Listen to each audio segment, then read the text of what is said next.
pessoal, tudo bom com vocês? Hoje nós vamos tratar um pouco sobre arranjos simples. Esta é uma das matérias que fazem parte aí da análise combinatória. Ela não é difícil, mas você precisa prestar atenção, tá? Tudo em análise combinatória é necessário que você fique bem atento em tudo, porque às vezes uma palavrinha, um detalhezinho ferra a questão inteira, tá? Então esse não é um assunto difícil, mas é um assunto que, dependendo da questão, pode enrolar até os melhores matemáticos. Então é um assunto que você precisa sempre ter respeito. Quando você pega uma questão de análise combinatória, nunca olhe para ela, isso é muito fácil. Tá, você olha, tá fácil aqui, mas deixa eu ler de novo para ver se não tem uma pegadinha, tá? E hoje nós vamos falar sobre arranjo simples. O arranjo é um negócio muito legal, tá? Nós vamos usar uma formulinha. Não vou fazer aquela definição matemática enraizada sobre arranjo. Eu vou explicar com as minhas palavras para deixar um pouco mais fácil. Talvez não seja a maneira tão correta de se explicar matematicamente, né? Mas funciona e fica mais fácil de entender. Por exemplo, como é que o arranjo vai funcionar? Eu vou ter uma formulinha, tá? E eu vou aplicar essa fórmula. Mas quando eu vou usar o arranjo simples?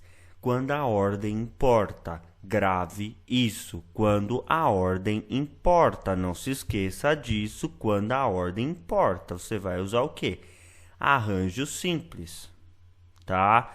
Porque se a ordem não importar, você vai usar combinação simples. Então, esse é o grande X da questão. Como assim a ordem importa ou a ordem não importa? Vamos dar alguns exemplos. Por exemplo, você vai ter um sorteio que serão sorteados um carro para o primeiro lugar e uma bicicleta para o segundo lugar. A ordem importa? Claro que importa. Um vai ganhar um carro, outro vai ganhar uma bicicleta. E se o sorteio fosse com dois carros iguais?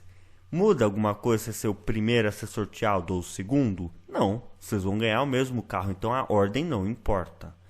Outro caso, vão ser eleitos um presidente e um vice-presidente. A ordem importa? Claro. O primeiro mais votado vai ser o presidente, o segundo o vice-presidente. A ordem vai importar. Então, todos os casos em que a ordem importa, você vai usar arranjo. Todos os casos que a ordem não importar, você vai usar combinação.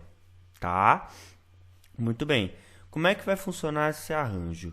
O arranjo vai lembrar lá do princípio fundamental da contagem, tá? Mas só que o que acontece aqui no arranjo? Ele é interessante quando você quer, por exemplo, descobrir o número de combinações de uma dupla de ganhadores, ok? Então, nesses casos, o arranjo vai te ajudar. Claro que tem muitos outros exemplos, tá? Não é só isso. Mas como é que funciona aí o arranjo? Olha só, o arranjo aí tem a seguinte formulinha. Coloquei aqui o meu A. Aqui embaixo vou pôr a letra M e aqui vou pôr a letra P. E como é que vai funcionar a fórmula? M fatorial dividido por M menos P fatorial. O que isso significa? É bem simples. O M representa todos os elementos do meu conjunto. E o P significa o agrupamento que eu estou fazendo, quantos elementos eu vou usar, tá? Como assim? Por exemplo, vou fazer um sorteio de dois carros, tá? Aliás, de um carro e de uma bicicleta, para a ordem importar. E vai participar desse sorteio 100 pessoas. 100 pessoas vão participar. Então, aqui embaixo, no lugar do M, eu vou pôr o quê? 100. Que é o total de pessoas que eu vou participar.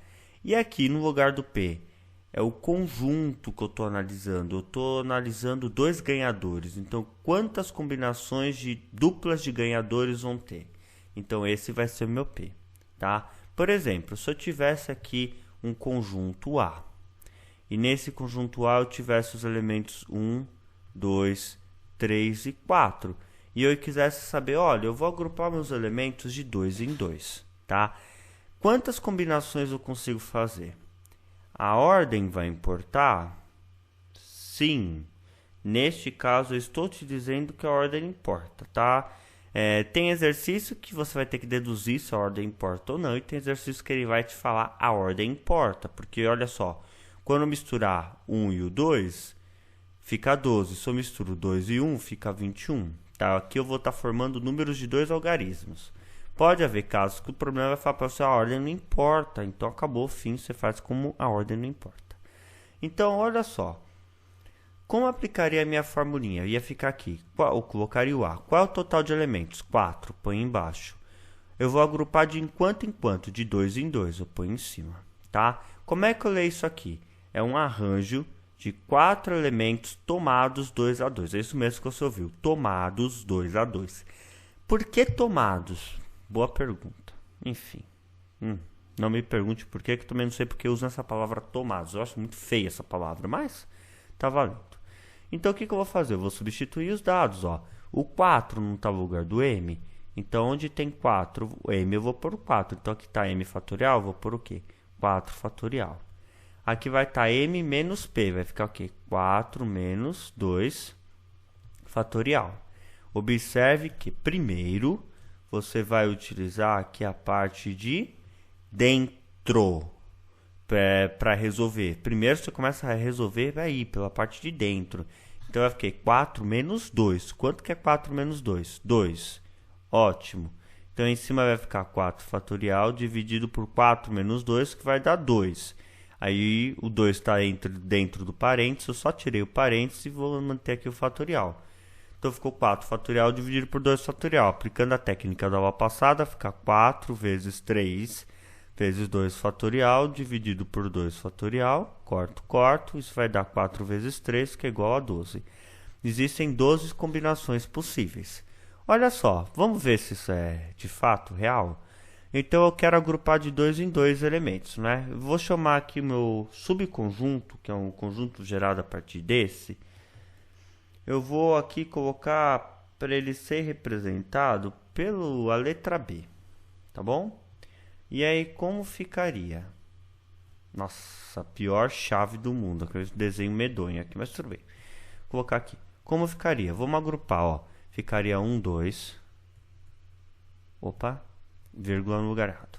Ficaria 1, 2. 1, 3. 1, 4. Ia ficar também aqui 2, 1. 2, 3. 2, 4. Gente... Aí, uma pergunta aqui. Eu pego 2, 2? Não. Não faz sentido repetir o elemento. Por quê?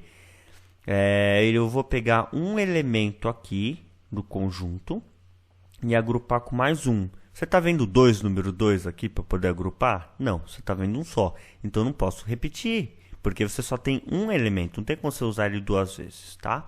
Então, continuando aqui minha sequência, vai ficar 3, 1, 3, 2, 3, 3... 3, 3 pode? Não. Vai ficar o que aqui? 3, 4. Certo? Aí vem aqui 4, 1, 4, 2, 4, 3. Então aqui todas as minhas combinações. Quantos deu? 1, 2, 3, 4, 5, 6, 7, 8, 9, 10, 11, 12. Exatamente 12 combinações que nem deu aqui. Tá? Aí você fala, professor, me responde uma coisa. Eu apliquei aquele truque lá do princípio fundamental da contagem, lá das primeiras aulas, e deu certo, mas dá certo mesmo. O princípio o arranjo nada mais é do que o princípio fundamental da contagem quando você não tem repetição. Ok? O número não vai se repetir, você não tem repetição. Então, como seria o princípio fundamental da contagem? Olha só, seria como se eu estivesse formando aqui um número de 2 dígitos. No primeiro dígito eu poderia colocar qualquer um dos 4 elementos. E como eu não pode repetir, só sobraria 3 elementos para pôr. 4 vezes 3, 12. Também deu a resposta certa. Aí você fala assim, professor, se o arranjo não deixa de ser uma aplicação do princípio fundamental da contagem, por que eu vou decorar essa fórmula e não resolvo tudo pelo princípio fundamental da contagem? Porque é mais fácil usar a fórmula. Acredite em mim, tá? Vai ter muitos exercícios que se você usar a fórmula, você resolve fácil. Se você ficar fazendo pelo princípio fundamental da contagem, você vai se enrolar ou talvez nem dê para resolver, tá? Dependendo de como for o exercício. Tem uns exercícios bem caprichados, ok? Então, isso daqui é o princípio fundamental da contagem. Vamos fazer só mais um aqui para reforçar o uso da fórmula, tá? Então, aqui eu vou ter um arranjo. Eu quero um arranjo de 8 elementos tomados de 3 a 3. Eu vou agrupar eles de 3 em 3. Então, como é que ficaria a minha fórmula? Aqui em cima é o que? M fatorial, o total de elementos, né? Então, qual é o meu total? Aqui é o 8 fatorial. Dividido por M menos P, que seria 8 menos 3. Certo? Fatorial. Então, eu vou vir aqui e vou fazer 8 fatorial. 8 menos 3, quanto que dá? 5. Então, eu vou colocar aqui 5 fatorial. Para resolver isso, eu tenho que abrir o 8 até chegar em 5 fatorial. Então, vai ficar 8 vezes 7 vezes 6 vezes 5 fatorial. Dividido por 5 fatorial. Corto, isso aqui vai ficar 8 vezes 7 vezes 6, que é igual a 15.600, tá? Então, existe 15.600 maneiras diferentes de se agrupar de 8 elementos em bloquinhos de 3 em 3, tá ok? Isso aí é análise combinatória, mais para frente aí nós vamos fazer aí alguns exercícios sobre isso. Na próxima aula, pessoal, nós vamos ver aí sobre permutações simples e permutações com repetições, ok? Um grande abraço, fui!